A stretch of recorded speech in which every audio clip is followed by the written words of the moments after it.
आओ सुनल जा एक राम भगवान के गीत।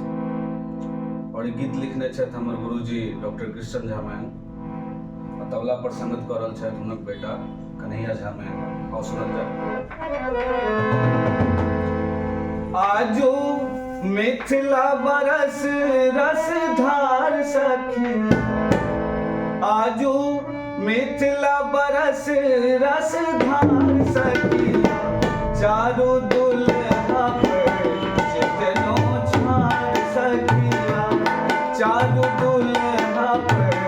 जितनो छार सखिया, आजो मिथिला बरस रसधार सखिया, आजो मिथिला बरस रसधार सखिया, चारों दुल्हा पर जितनो छार सखिया, चारों दुल्हा पर जितनो छार सखिया।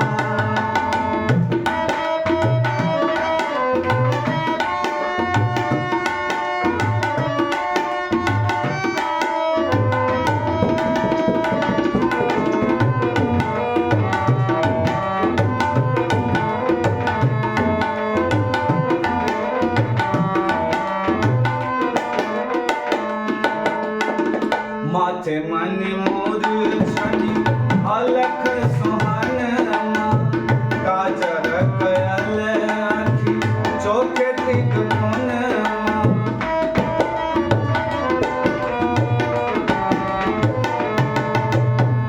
माथे मन मोर छनी अलख सुहानमा, काजर कयल आखि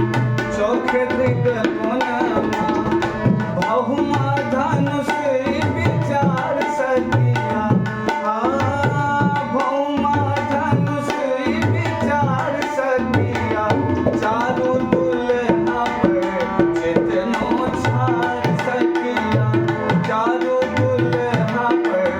जितनो छार सखिया।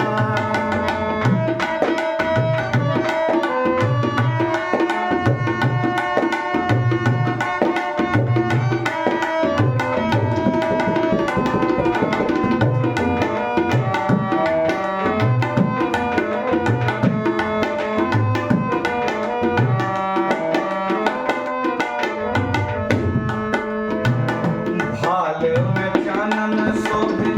ओठवा अरुणमा, गरे में रतन माल परम पहुनमा,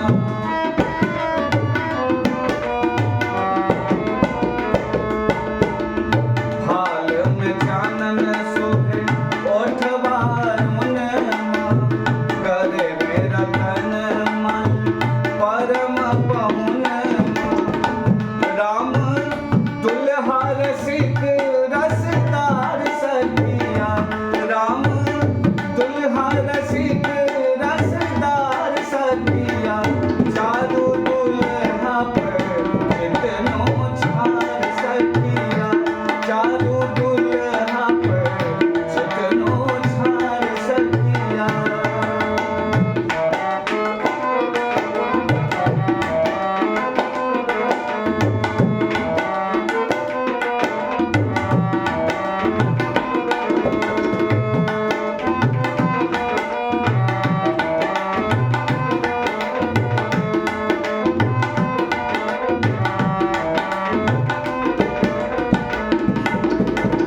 श्रुति के अगम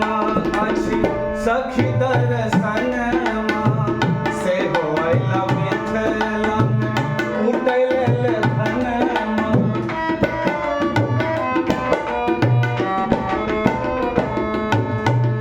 श्रुति के अगम अछि